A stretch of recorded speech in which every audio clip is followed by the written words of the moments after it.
Agnez-vous. Comment? Topi toi. D'abord, est-ce que moi tu as notre temps? Mais donc pour aller tu.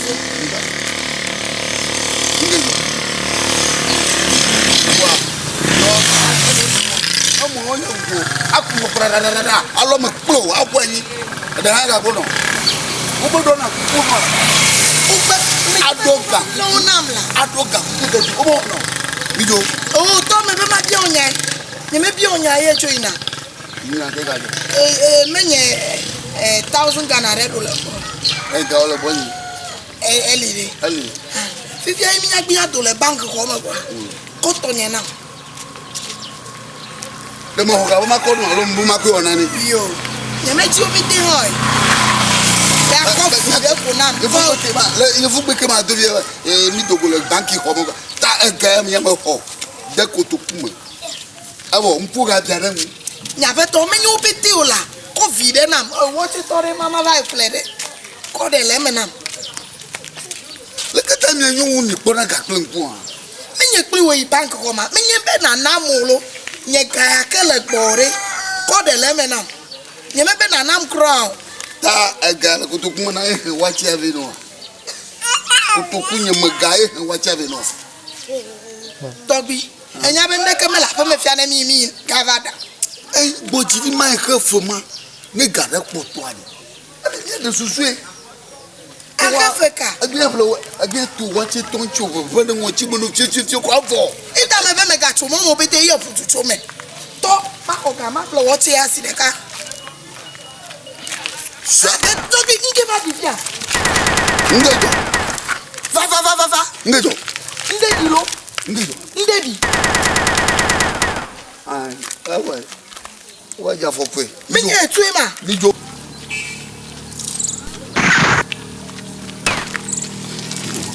O ma nye me da la mo. awo ba Ya te ba. Nagle na we me se wa la.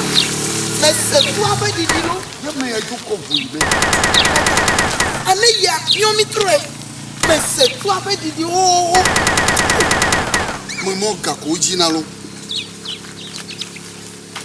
mo le ge a ti je re e be ga le po yin ko o Akwe na ma.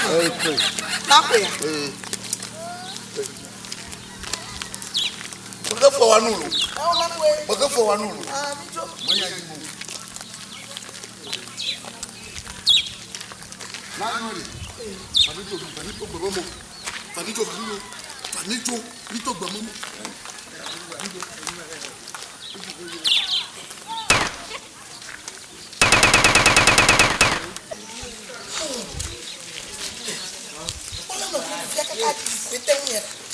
ni ale ko mo to ri fi mi wa ti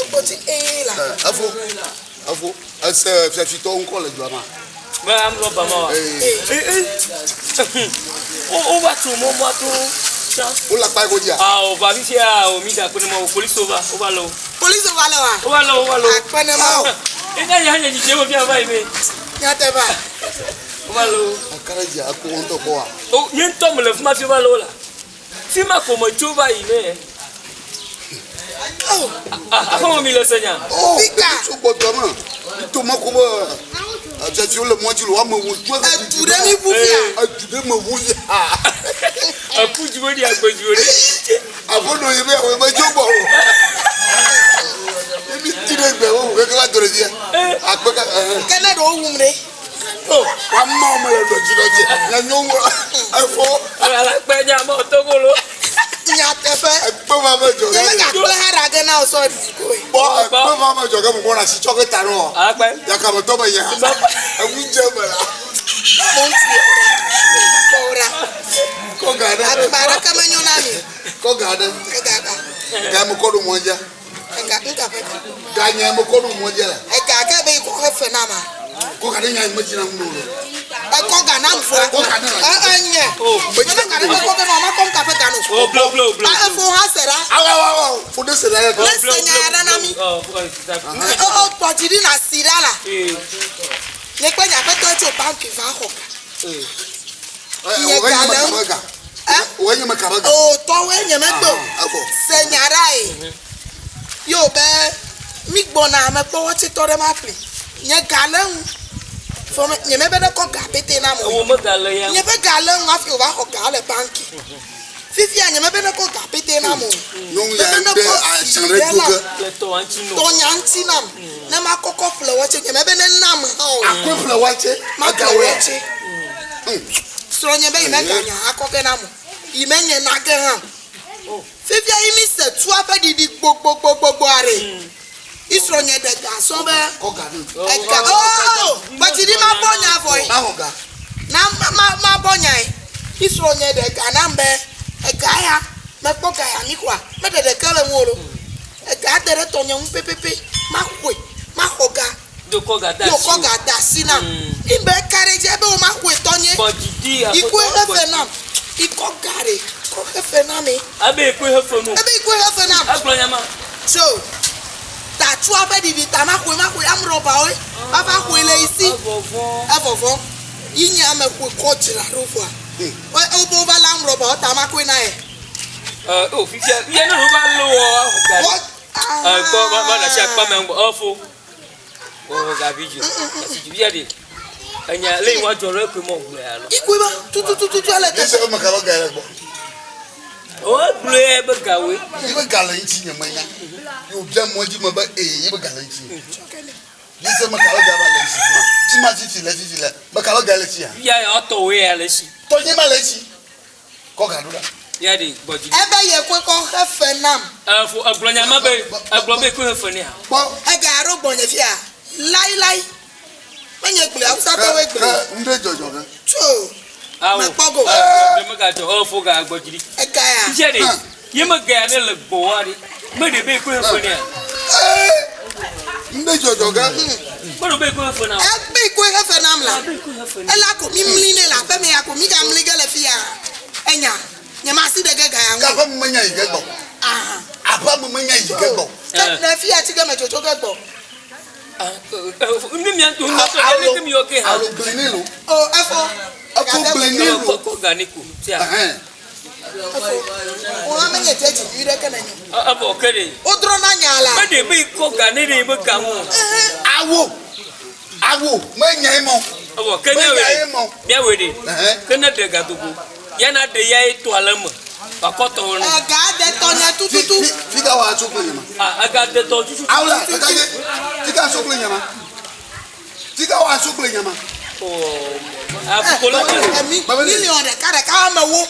Ye mi ba ko. Wa ma wo tututu elegbo. Yo o. Afu ko lo nya ma le mi. Aha. Ye bene ko ga yeju ya. Million o pe le gbo. Bibi. Ye ko ko. Yo.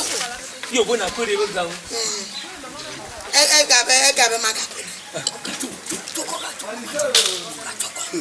Ya be to ma na be me ina vai. Baka, ai. Nkejo. Nkejo. Kaje, baglenilo. Bo hey. De kaje e pa fi obo. Me so we. Ma fo no we. E ta le ga.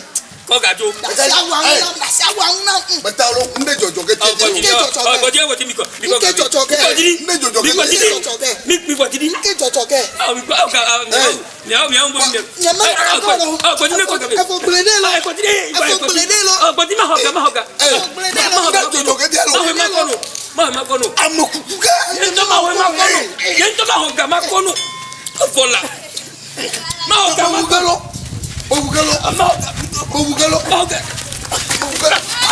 Bogugalo. Ma ho ga ma ko no. Me jo ya pa me ha. Meta. Ka anu bo ka le mi akata gba so ni jo. Ma ho ga ma ko no wa. Ko ivana nya ba te. Mo ko stro mo nya ga te mo mo la. Mo tira mo ko stro mo nya mo. Oh.